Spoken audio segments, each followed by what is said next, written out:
Para terdakwa obstruction of justice dalam kasus penembakan Brigadir Yosua hari ini kembali menjalani persidangan lanjutan di Pengadilan Negeri Jakarta Selatan.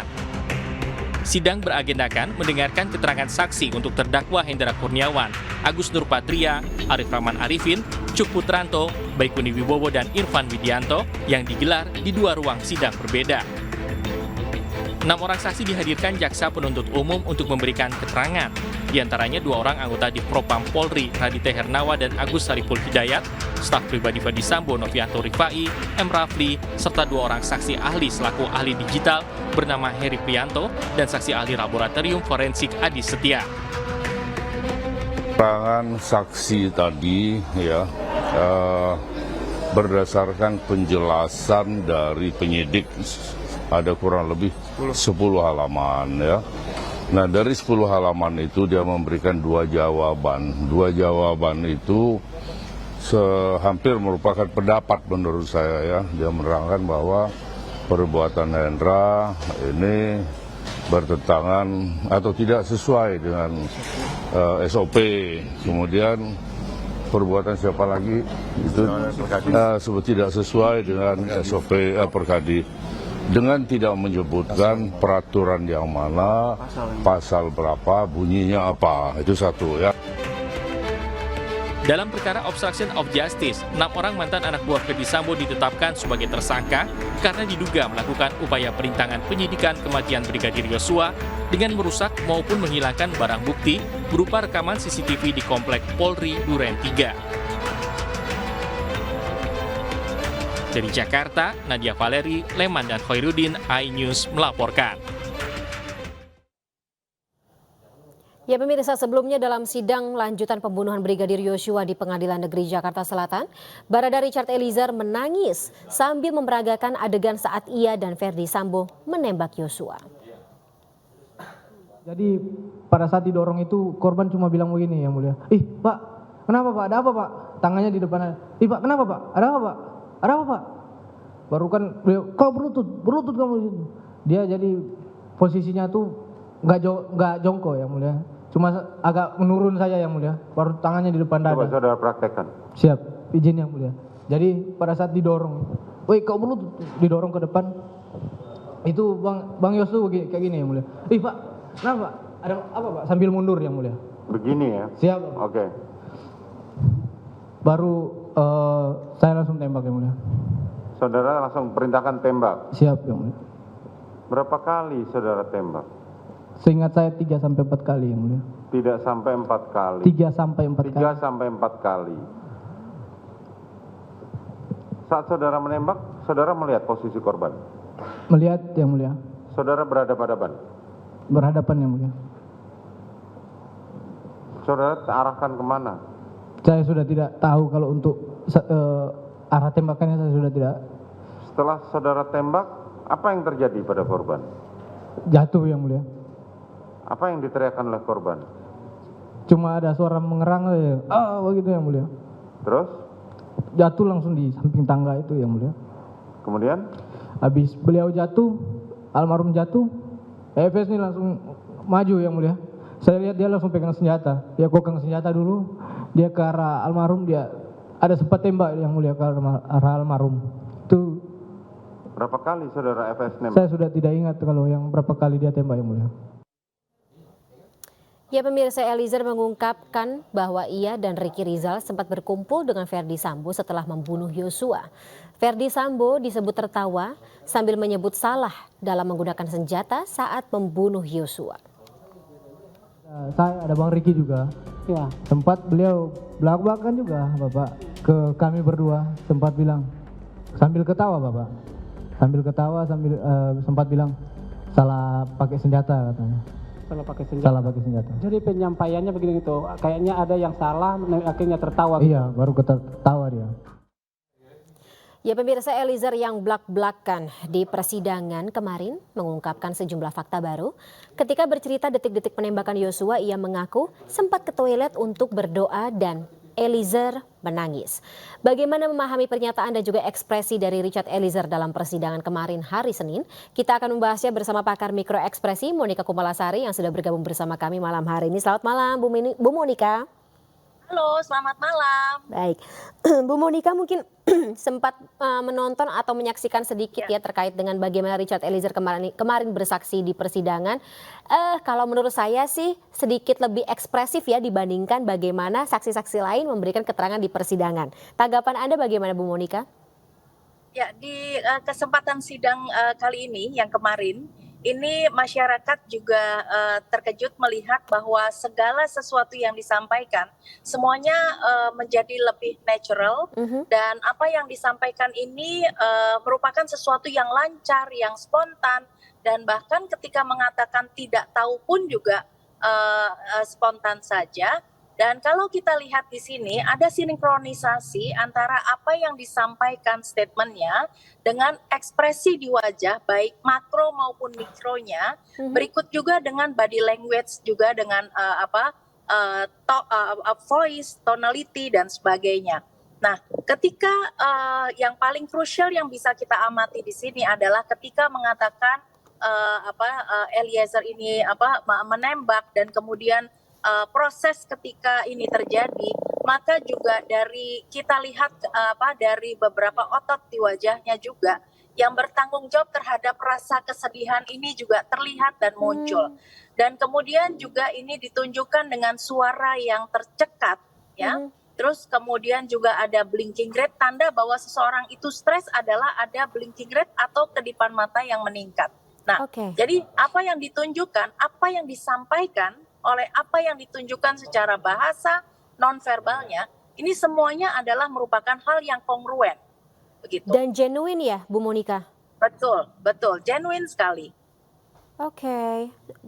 Jadi sedih ya membayangkan apa yang harus Richard Eliezer alami saat itu dan ini terlihat berarti Bu Monika, apakah itu juga tampak dalam emosinya apa yang dia alami saat itu, tidak ada kesempatan untuk berpikir kalau misalnya Ibu ketika kita komparasi dengan Susi dan juga Qodir sebelumnya Bu, ini atau saat Richard Eliezer bersaksi tidak ada kesempatan buat berpikir jadi spontan begitu saja keluar? Betul. Jadi kalau ada seseorang itu berpikir, maka ada tanda-tanda juga di wajahnya yang menunjukkan cognitive loading. Tetapi sekarang semuanya menjadi lepas, menjadi spontan, tanpa berpikir panjang dan juga diikuti dengan kanal-kanal tubuh yang lain, mulai dari ekspresi, mulai dari gestur, bahkan ketika menunjukkan harus memperagakan sesuatu. Ini memang spontan saja dan juga konsisten dari cerita yang disampaikannya. Jadi dia juga benar-benar melakukannya ya, apa yang dia peragakan di persidangan spontan itu yang juga dia lakukan, dia tidak katakanlah tidak sempat mengingat bahkan karena sudah apakah ini yang dia ingat-ingat setiap malam, tidak pakai scripted seperti itu ya. Betul. Bu Monika. Ya, bukan sesuatu yang redaksional, tetapi sesuatu yang disampaikan dengan kemampuan ingatan yang bisa disampaikan. Dan juga Eliezer ini memang terlihat juga bahwa kapasitas untuk mengingat sesuatu ini lumayan bagus gitu ya. Interesting. Bu Monika, ketika Ibu melihat video atau potongan momen-momen tersebut, emosi apa yang dominan terlihat dari Richard Eliezer dalam persidangan? Ya, jadi emosi yang terlihat di sini adalah emosi rasa sedih yang mendalam. Dan juga kalau kita perhatikan bahwa ada emosi rasa marah. Nah, rasa marah itu bisa disebabkan oleh banyak hal. Bisa marah kepada diri sendiri karena akhirnya tidak mampu untuk menahan gitu ya permintaan ini. Dan juga marah juga banyak hal kepada Pak Ferdy Sambo juga atau Ibu Putri dan segala yang menyebabkan bahwa problem ini menjadi terjadi. Jadi yang sangat dominan terlihat adalah kesedihan yang mendalam dan juga kemarahan. Bedanya dengan Ferdy Sambo dan juga Putri Chandrawati, karena kita sama-sama tahu Ferdy Sambo dan juga Putri Chandrawati sama-sama pernah menangis dalam persidangan, Bu. Ya. Apakah? Ya, monggo. Nah, kita memang melihat ada kesedihan yang terlihat di Ibu PC maupun Ferdy Sambo ya. Kalau saya bikin prioritas gitu ya. Ibu Putri apakah lebih terasa menyesal atau sedih daripada Ferdy Sambo? Saya justru malah melihat bahwa Ferdy Sambo ini juga lebih lebih spontan dalam berekspresi juga gitu, karena kita tidak mendapatkan spontanitas itu maupun juga reliable dari emosi-emosi yang ditampilkan oleh Ibu Putri. Jadi kalau Ibu Putri memang sangat tegang sekali, jadi tidak nampak emosi-emosi yang genuine. Baik, Begitu. padahal biasanya perempuan ya yang lebih ekspresif dalam menunjukkan emosinya ya Bu Monica. Ya, karena juga secara verbal beberapa pertanyaan yang ditanyakan ya tidak bisa dijawab dengan jawaban tidak tahu, sehingga ketika mengatakan tidak tahu maka tidak ada emosi atau ekspresi yang bisa terlihat Keluar juga. seperti itu. Baik Bu Monica. Bu Monica, karena durasi kita sangat sempit, kita harus terpaksa dulu sudahi dialog kita pada malam hari ini, padahal bahasannya sangat menarik ya. Tapi terima kasih sekali atas waktunya Bu Monica. Kita ketemu lagi dalam waktu dekat. Sampai jumpa. Selamat malam. Ya pemirsa, dalam sidang pembunuhan Brigadir Yosua, Richard Eliezer juga mengungkap adanya sosok perempuan misterius yang keluar dari rumah Verdi Sambo di Jalan Bangka, Jakarta Selatan sambil menangis. Kita nggak tahu ada kejadian apa di dalam rumah ini. Nanti mungkin sudah sekitar agak 1-2 jam mungkin yang mulia, baru tiba-tiba ada orang mau keluar dari dalam rumah. Kan pagar kami tutup, jadi dia ketok dari dalam rumah, dari pagar dari dalam. Kan Alfons bilang, saya bilang, Apon Pong ada orang mau keluar itu. Dia Apong bukain pagar dari dalam, tiba-tiba saya lihat ada perempuan yang mulia. Saya tidak kenal yang mulia. Nangis dia yang mulia. Perempuan itu nangis, baru saya ini siapa kan, karena saya memang tidak ada waktu dia datang. Baru saya lihat ke arah dalam ada Ko Elben juga duduk di depan rumah. Baru habis itu perempuan itu bilang mau cari ini drivernya dia kan, cari mobil di mana. Saya lari ke samping, saya panggil drivernya yang bawa mobil Pajero hitam kalau salah yang mulia. Baru drivernya datang pakai mobil, perempuan itu naik langsung pulang. Nah dari situ yang mulia, semenjak kejadian itu Pak FS ini sudah lebih sering disaguling yang mulia. Ya pemirsa, dalam persidangan Rabu kemarin, Richard Eliezer mengatakan bahwa Verdi Sambo kerap pulang malam dan tinggal di rumahnya di Jalan Bangka. Keterangan Eliezer berbeda dengan keterangan saksi lainnya yang mengatakan Verdi Sambo tinggal satu rumah dengan istrinya, Putri Chandrawati. Saya cuma pengen tahu apa sih, kan tadi kalau memang alasannya cuma karena saudara FS selalu pulang malam, kenapa nggak pulang ke Saguling, kenapa pulangnya ke Jalan Bangka itu loh? Siap, untuk alasan lainnya saya kurang tahu yang mulia. Kan saudara kurang lebih ada sekitar 8 bulan ya, hampir 8 bulan saudara tinggal bersama saudara FS. Siap yang mulia. Saudara tidak tahu, tapi memang kebiasaan seperti itu. Memang kebiasaan seperti itu. Itu berdasarkan pengamatan saudara atau diceritakan oleh ajudan yang lain? Izin yang mulia. Mengenai kebiasaan FS pisah rumah dengan saudara PC, itu saudara ketahui sendiri atau juga berdasarkan cerita dari yang lain? Ketahui sendiri yang mulia, karena saya juga kan naik piket yang mulia. Ajudan lain juga bercerita hal sama? Iya yang mulia, tahu semua yang mulia. Tahu yang semua. Siap yang mulia. Karena beberapa keterangan saksi kemarin membantah kalau saudara FS itu pisah rumah dengan saudara PC. Siap yang mulia. Jadi saudara FS ini selalu tinggal itu. Saudara tadi mengatakan saudara FS sering pulang malam. Jam berapa biasa pulang malam? Siap, biasanya jam 9 ke atas yang mulia. Pernah juga subuh yang mulia. Dan pemirsa, Richard Eliezer mengaku dalam kondisi lapar dan sempat berdoa di dalam toilet sebelum menembak Brigadir Yosua. Eliezer menangis saat menceritakan dirinya berdoa di toilet agar Verdi Sambo berubah pikiran untuk tidak jadi mengeksekusi Yosua. Sampai lewat tangga dapur itu ada pintu kan yang mulia, pintu di lantai 3. Nah pintu itu cuma bisa dibuka lewat dalam pakai kode yang mulia. Jadi saya ketok, izin bapak. Agak lama dia buka pintu, mana? Saya buka tas, saya kasih tas itu senjata HS itu ke bapak, izin bapak. Sudah, kamu turun aja. Saya tutup, saya turun lagi. Padahal itu pikiran saya mau makan yang mulia. Tapi sudah tidak fokus lagi, pokoknya sudah kacau pikiran saya yang mulia. Saya sudah rencana mau makan, tidak jadi makan.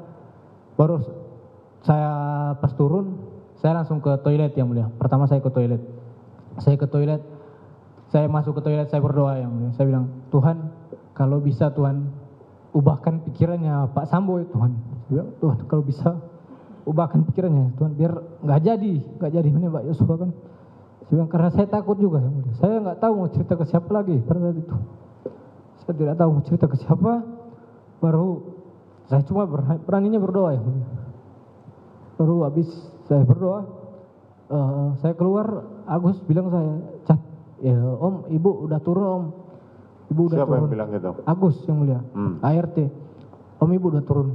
Jadi saya keluar, saya sempat ambil masker dulu di gudang, saya ambil masker, saya masuk lagi saya keluar di mobil situ sudah ada Bang Riki, ada almarhum, ada Ibu. Ya, pemirsa, dan Eliezer sempat menyebut Ferdi Sambo lah yang menembak kepala Yosua untuk mengakhiri hidup Yosua. Sementara pengacara Eliezer, Roni Talapesi, menduga senjata ini sengaja dihilangkan untuk menghapus jejak pembunuhan oleh Sambo. Kami itu sering dipanggil-panggil sama Bapak Ibu di lantai 2. Bicara-bicara, ngobrol, semangat deh. Bapak Ibu siapa? FS dan PC. Baik. Tetap terangkan sesuai dengan itu, pokoknya bla bla lah Bapak. Tanggal berapa itu? Tanggal berapa? Biar Saya dicatat. tidak bisa pastikan Pak. Tidak bisa pastikan. Iya, Lanjut. tanggal-tanggalnya. Tapi sering. Iya. Nah, itu sempat di lantai 2 itu, pada saat saya sama Bang Riki di samping, Bang Riki sempat ngobrol ke saya. Belak-belakan Bang Riki bilang, Cat, sebenarnya tuh saya tuh udah rencana pengen nabrakin mobil waktu Yang keras, yang tegas, biar tidak. Jadi pada saat dari Magelang sampai Jakarta tuh Bang Riki bilang, Bang Riki pengen menabrakin mobil. Karena almarhum kan posisinya di sebelah kiri.